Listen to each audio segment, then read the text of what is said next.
بسم اللہ الرحمن الرحیم ورفعنا لک ذکرک۔ ہم پڑھ رہے تھے اپنے پیارے نبی حضور اکرم صلی اللہ علیہ وسلم کی سیرت کے بارے میں، تو چلیں شروع کرتے ہیں دوستو اپنی آج کی ویڈیو نجاشی کے دربار میں۔ اس کے بعد رسول اللہ صلی اللہ علیہ وسلم اور تمام مسلمانوں نے کعبہ کا طواف شروع کیا۔ حضرت عمر رضی اللہ تعالیٰ عنہ آگے رہے۔ مسلمانوں نے کعبہ کے گرد نماز ادا کی، سب نے بلند آواز سے قرآن مجید کی تلاوت بھی کی، جبکہ اس سے پہلے مسلمان ایسا نہیں کر سکتے تھے۔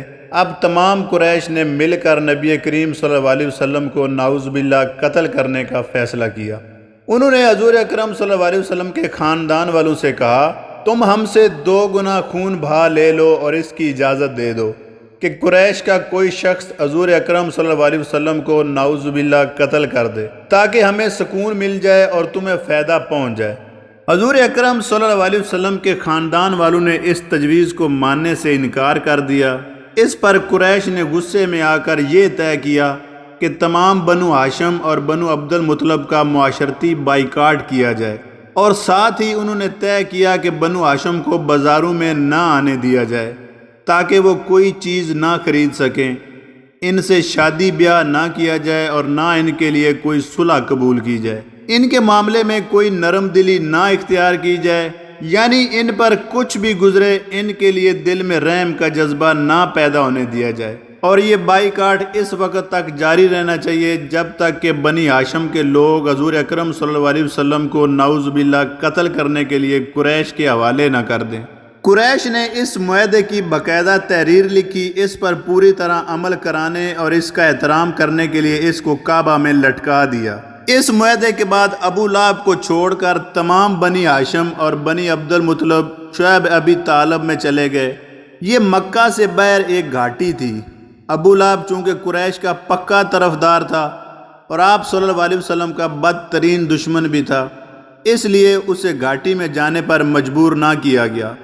یوں بھی اس نے نبی کریم صلی اللہ علیہ وسلم کے نعوذ باللہ قتل کے منصوبے میں قریش کا ساتھ دیا، ان کی مخالفت نہیں کی تھی۔ نبی کریم صلی اللہ علیہ وسلم جب شعیب ابی طالب میں مسحور ہو گئے، اس وقت آپ کی عمر مبارک 46 سال تھی۔ بخاری شریف میں ہے کہ اس گھاٹی میں مسلمانوں نے بہت مشکل اور سخت وقت گزارا۔ قریش کے بائیکاٹ کی وجہ سے انہیں کھانے پینے کی کوئی چیز نہیں ملتی تھی، سب لوگ بھوک سے بے حال رہتے تھے، یہاں تک کہ انہوں نے گھاس پھوس اور درختوں کے پتے کھا کر یہ دن گزارے۔ جب بھی مکہ میں باہر سے کوئی قافلہ آتا تو یہ مجبور اور بے کس حضرات فوراً وہاں پہنچ جاتے تاکہ ان سے کھانے پینے کی کچھ چیزیں خرید لیں، لیکن ساتھ ہی ابو لہب وہاں پہنچ جاتا اور کہتا، لوگو، محمد کے ساتھی اگر تم سے کچھ خریدنا چاہیں تو اس چیز کے دام اس قدر بڑھا دو کہ یہ تم سے کچھ خرید نہ سکیں۔ تم لوگ میری حیثیت اور ذمہ داری کو اچھی طرح جانتے ہو۔ چنانچہ وہ تاجر اپنے مال کی قیمت بہت زیادہ بڑھا چڑھا کر بتاتے اور یہ حضرات ناکام ہو کر گھاٹی میں لوٹ آتے۔ وہاں اپنے بچوں کو بھوک اور پیاس سے بلکتا تڑپتا دیکھتے تو آنکھوں میں آنسو آ جاتے۔ ادھر بچے انہیں خالی ہاتھ دیکھ کر اور زیادہ رونے لگتے۔ ابو لہب ان تاجروں سے سارا مال خرید لیتا۔ یہاں یہ بات ذہن نشین کر لیں کہ حضرت صلی اللہ علیہ وسلم اور ان کے خاندان کے لوگ قریش کے اس معاہدے کے بعد حالات کا رخ دیکھتے ہوئے خود اس گھاٹی میں چلے آئے تھے۔ یہ بات نہیں کہ قریش مکہ نے انہیں گرفتار کر کے وہاں قید کر دیا تھا۔ اس بائیکاٹ کے دوران بہت سے مسلمان ہجرت کر کے حبشہ چلے گئے۔ یہ حبشہ کی طرف دوسری ہجرت تھی۔ اس ہجرت میں 38 مردوں اور 12 عورتوں نے حصہ لیا۔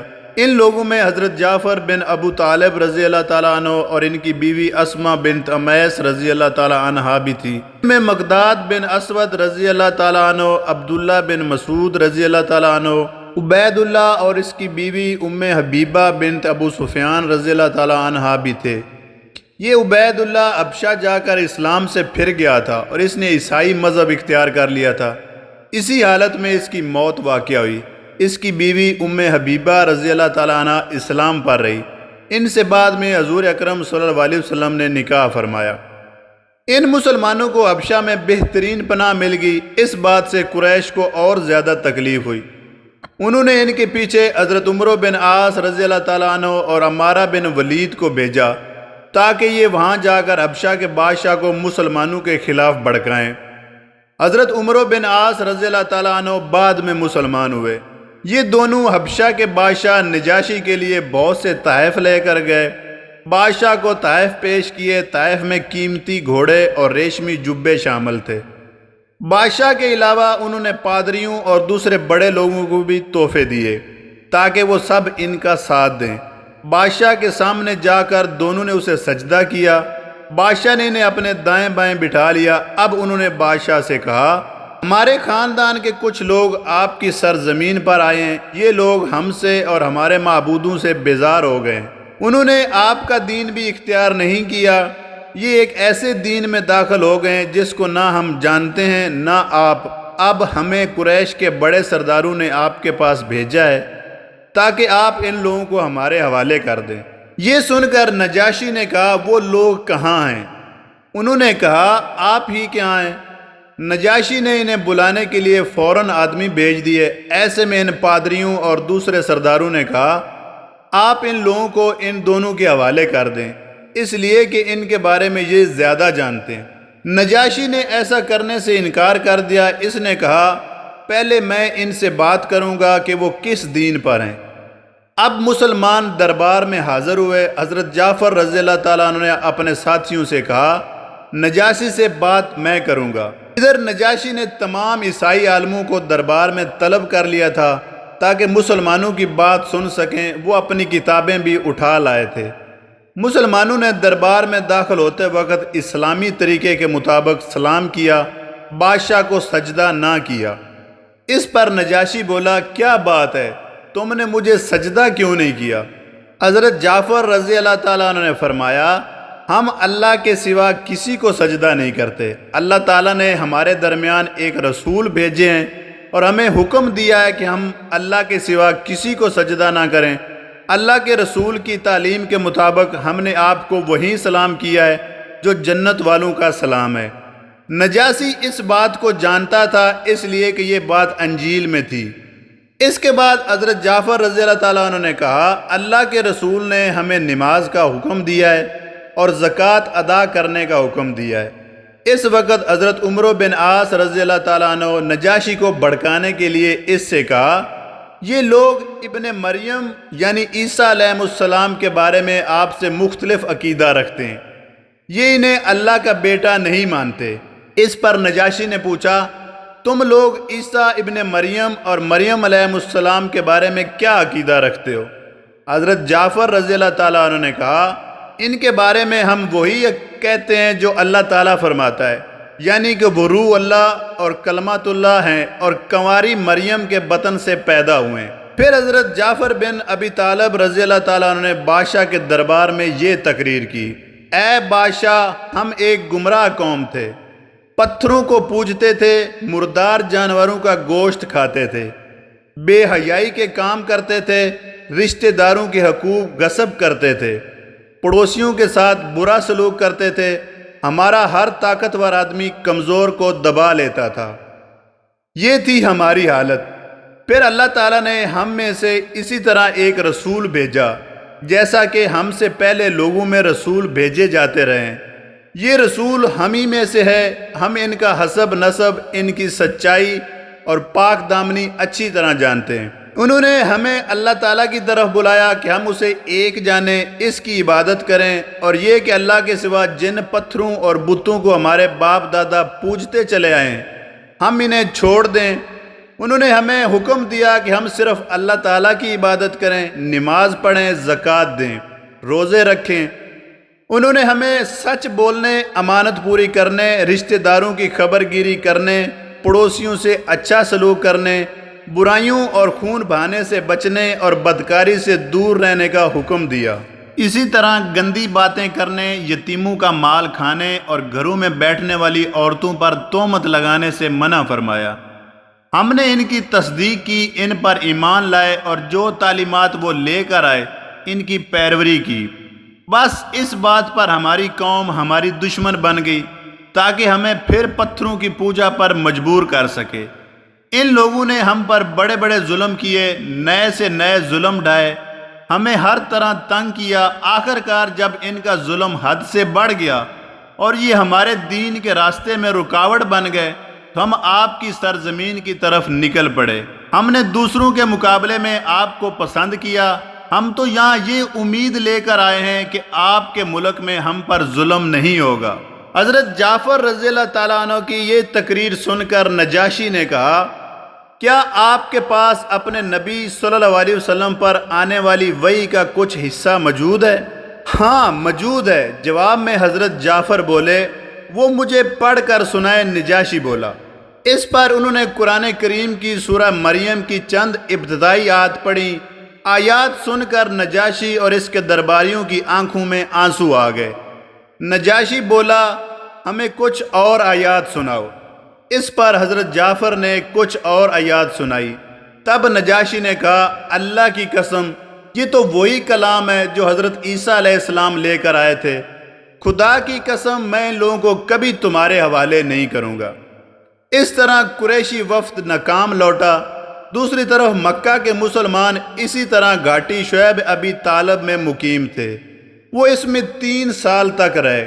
یہ 3 سال بہت مصیبتوں کے تھے۔ اس گھاٹی میں حضرت عبداللہ ابن عباس رضی اللہ تعالیٰ عنہ پیدا ہوئے۔ یہ حالات دیکھ کر کچھ نرم دل قریشی لوگ بھی غمگین ہوتے تھے۔ ایسے لوگ کچھ کھانا پینا ان حضرات تک کسی نہ کسی طرح پہنچا دیا کرتے تھے۔ ایسے میں اللہ تعالیٰ نے آپ صلی اللہ علیہ وسلم کو اطلاع دی کہ قریش کے لکھے ہوئے معاہدے کو دیمک نے چاٹ لیا ہے۔ معاہدے کے الفاظ میں سے سوائے اللہ کے نام کے اور کچھ باقی نہیں بچا۔ حضور اکرم صلی اللہ علیہ وسلم نے یہ بات ابو طالب کو بتائی۔ ابو طالب فوراً گئے اور قریش کے لوگوں سے کہا، تمہارے عہد نامے کو دیمک نے چاٹ لیا ہے، اور یہ خبر مجھے میرے بھتیجے نے دی ہے۔ اس معاہدے پر صرف اللہ تعالیٰ کا نام باقی رہ گیا ہے۔ اگر بات اسی طرح ہے جیسا کہ میرے بھتیجے نے بتایا ہے تو معاملہ ختم ہو جاتا ہے، لیکن اگر تم اب بھی باز نہ آئے تو پھر سن لو، اللہ کی قسم، جب تک ہم میں آخری آدمی بھی باقی ہے، اس وقت تک ہم محمد صلی اللہ علیہ وسلم کو تمہارے حوالے نہیں کریں گے۔ یہ سن کر قریش نے کہا، ہمیں تمہاری بات منظور ہے، ہم معاہدے کو دیکھ لیتے ہیں۔ اب انہوں نے معاہدہ منگوایا۔ اس کو واقعی دیمک چاٹ چکی تھی، صرف اللہ تعالیٰ کا نام باقی تھا۔ اسی طرح مشرک اس معاہدے سے باز آ گئے۔ یہ معاہدہ جس شخص نے لکھا تھا، اس کا ہاتھ شل ہو گیا تھا۔ معاہدے کا یہ حال دیکھنے کے بعد قریشی لوگ شعیب ابی طالب پہنچے۔ انہوں نے نبی کریم صلی اللہ علیہ وسلم اور آپ کے ساتھیوں سے کہا، آپ اپنے اپنے گھروں میں آ جائیں، وہ معاہدہ اب ختم ہو گیا۔ اس طرح 3 سال بعد نبی کریم صلی اللہ علیہ وسلم اور آپ کے ساتھی اپنے گھروں میں لوٹ آئے اور ظلم کا یہ باب بند ہوا۔ اس واقعے کے بعد نجران کا ایک وفد آپ صلی اللہ علیہ وسلم کی خدمت میں حاضر ہوا۔ یہ لوگ عیسائی تھے۔ نجران ان کی بستی کا نام تھا۔ یہ بستی یمن اور مکہ کے درمیان واقع تھی اور مکہ سے قریباً 7 منزل دور تھی۔ اس وفد میں 20 آدمی تھے۔ نبی کریم صلی اللہ علیہ وسلم کے بارے میں انہیں ان مہاجرین سے معلوم ہوا تھا جو مکہ سے ہجرت کر کے حبشہ چلے گئے تھے۔ حضور اکرم صلی اللہ علیہ وسلم اس وقت حرم میں تھے۔ یہ لوگ آپ کے سامنے بیٹھ گئے۔ ادھر قریش مکہ بھی آس پاس بیٹھے تھے۔ انہوں نے اپنے کان آپ صلی اللہ علیہ وسلم اور اس وفد کی بات چیت کی طرف لگا دیے۔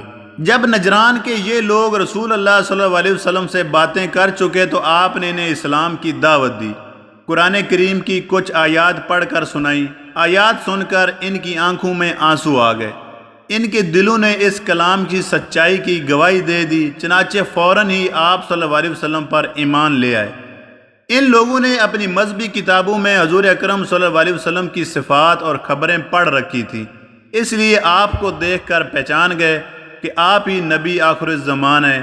اس کے بعد یہ لوگ اٹھ کر جانے لگے تو ابو جہل اور چند قریشی سرداروں نے انہیں روکا اور کہا، خدا تمہیں رسوا کرے، تمہیں بھیجا تو اس لیے گیا تھا کہ تم یہاں اس شخص کے بارے میں معلومات حاصل کر کے انہیں بتاؤ، مگر تم اس کے پاس بیٹھ کر اپنا دین ہی چھوڑ بیٹھے۔ تم سے زیادہ احمق اور بے عقل قافلہ ہم نے آج تک نہیں دیکھا۔ اس پر نجران کے لوگوں نے کہا، تم لوگوں کو ہمارا سلام ہے، ہم سے تمہیں کیا واسطہ، تم اپنے کام سے کام رکھو، ہمیں اپنی مرضی سے کام کرنے دو۔ اللہ تعالیٰ نے سورہ معاہدہ میں ان کی تعریف بیان فرمائی ہے۔ اسی طرح قبیلہ ازد کے ایک شخص جن کا نام زماد تھا مکہ آئے۔ یہ سانپ جھاڑ پھونک سے جنات کا اثر ذیل کیا کرتے تھے۔ مکہ کے لوگوں کو انہوں نے یہ کہتے سنا کہ محمد صلی اللہ علیہ وسلم پر جن کا اثر ہے۔ یہ سن کر انہوں نے کہا اگر میں اس شخص کو دیکھ لوں تو شاید اللہ تعالیٰ اسے میرے ہاتھ سے شفا عطا فرما دے۔ اس کے بعد وہ آپ صلی اللہ علیہ وسلم کی خدمت میں حاضر ہوئے۔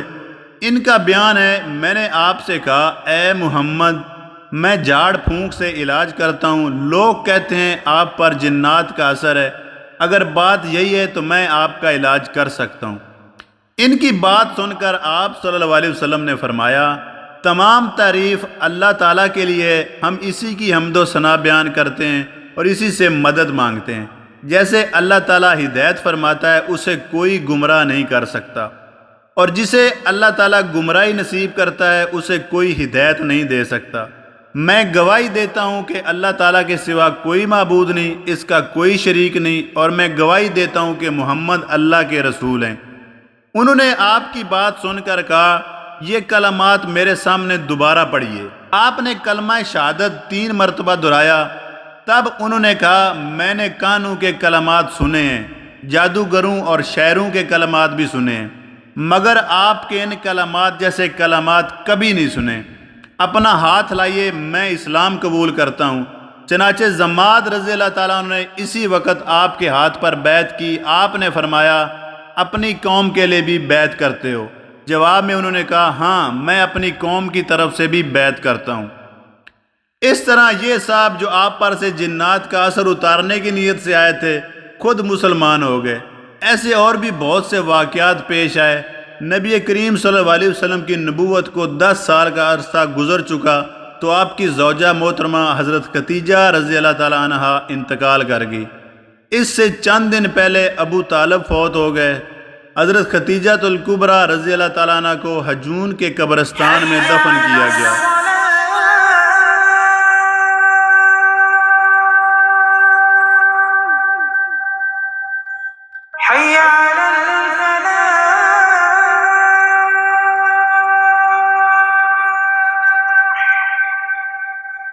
آپ صلی اللہ علیہ وسلم نے خود ان کو قبر میں اتارا۔ انتقال کے وقت حضرت خدیجہ رضی اللہ عنہا کی عمر 65 سال تھی۔ اس وقت تک نماز جنازہ کا حکم نہیں ہوا تھا۔ اس سال کو سیرت نگاروں نے عام الحزن یعنی غم کا سال قرار دیا، کیونکہ ہر موقع پر ساتھ دینے والی 2 ہستیاں اس دنیا سے رخصت ہو گئی تھیں۔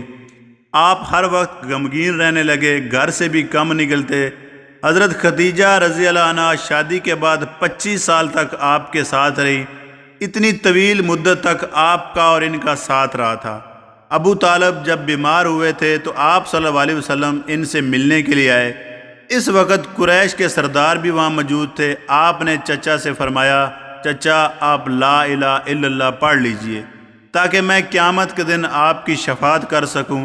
اس پر ابو طالب نے کہا خدا کی قسم بھتیجے، اگر مجھے یہ خوف نہ ہوتا کہ میرے بعد لوگ تمہیں اور تمہارے خاندان والوں کو شرم اور عار دلائیں گے اور قریش یہ کہیں گے کہ میں نے موت کے ڈر سے یہ کلمہ کہہ دیا تو میں یہ کلمہ پڑھ کر ضرور تمہارا دل ٹھنڈا کرتا۔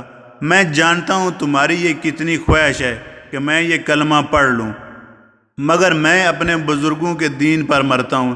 اس پر یہ آیت نازل ہوئی آپ جسے چاہیں ہدایت نہیں دے سکتے بلکہ جسے اللہ چاہے ہدایت دیتا ہے، اور ہدایت پانے والوں کا علم بھی اسی کو ہے۔ اس طرح ابو طالب مرتے دم تک کافر ہی رہے، کفر پر ہی مرے۔ حضرت عباس رضی اللہ تعالیٰ عنہ فرماتے ہیں میں نے ایک مرتبہ رسول اللہ صلی اللہ علیہ وسلم سے پوچھا اے اللہ کے رسول، ابو طالب ہمیشہ آپ کی مدد اور حمایت کرتے رہے، کیا اس سے انہیں آخرت میں فائدہ پہنچے گا؟ جواب میں آپ صلی اللہ علیہ وسلم نے ارشاد فرمایا ہاں مجھے ان کی قیامت کے دن کی حالت دکھائی گئی ہے۔ میں نے انہیں جہنم کے اوپر والے حصے میں پایا، ورنہ وہ جہنم کے نچلے حصے میں ہوتے۔ ابو طالب کے مرنے کے بعد آپ صلی اللہ علیہ وسلم نے فرمایا خدا کی قسم میں اس وقت تک آپ کے لیے مغفرت کی دعا کرتا رہوں گا جب تک کہ مجھے اللہ تعالیٰ ہی اس سے نہ روک دے۔ اس پر اللہ تعالیٰ نے یہ آیات نازل فرمائی پیغمبر کو اور دوسرے مسلمانوں کو جائز نہیں کہ مشرکوں کے لیے مغفرت کی دعا مانگے، اگرچہ وہ رشتہ دار ہی کیوں نہ ہو، اس امر کے ظاہر ہو جانے کے بعد کہ یہ لوگ دوزخی ہیں۔ اس سے بھی ثابت ہوا کہ ابو طالب امام پر نہیں مرے۔ حضرت ختیجہ رضی اللہ تعالیٰ عنہ کا انتقال رمضان کے مہینے میں ہوا تھا۔ ان کی وفات کے چند ماہ بعد آپ نے حضرت سودا بنت سمیہ رضی اللہ عنہ سے شادی فرمائی۔ آپ سے پہلے ان کی شادی ان کے چچا کے بیٹے حضرت سکران رضی اللہ تعالیٰ عنہ سے ہوئی تھی۔ حضرت سکران رضی اللہ تعالیٰ عنہ دوسری ہجرت کے حکم کے وقت ان کے ساتھ حبشہ ہجرت کر گئے تھے، پھر مکہ واپس آ گئے تھے۔ اس کے کچھ ہی عرصے بعد ان کا انتقال ہو گیا تھا۔ جب حضرت سودا رضی اللہ تعالیٰ عنہ کی عدت کا زمانہ پورا ہو گیا تو آپ صلی اللہ علیہ وسلم نے ان سے نکاح فرما لیا۔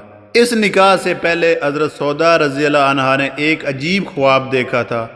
انہوں نے اپنے شوہر سکران رضی اللہ تعالیٰ عنہ سے یہ خواب بیان کیا۔ خواب سن کر سکران رضی اللہ تعالیٰ نے کہا، اگر تم نے واقعی یہ خواب دیکھا ہے تو میں جلد ہی مر جاؤں گا اور رسول اللہ صلی اللہ علیہ وسلم تم سے نکاح فرمائیں گے۔ دوسری رات انہوں نے پھر خواب دیکھا کہ وہ لیٹی ہوئی ہیں، اچانک چاند آسمان سے ٹوٹ کر ان کے پاس آ گیا ہے۔ انہوں نے یہ خواب بھی اپنے شوہر کو سنایا۔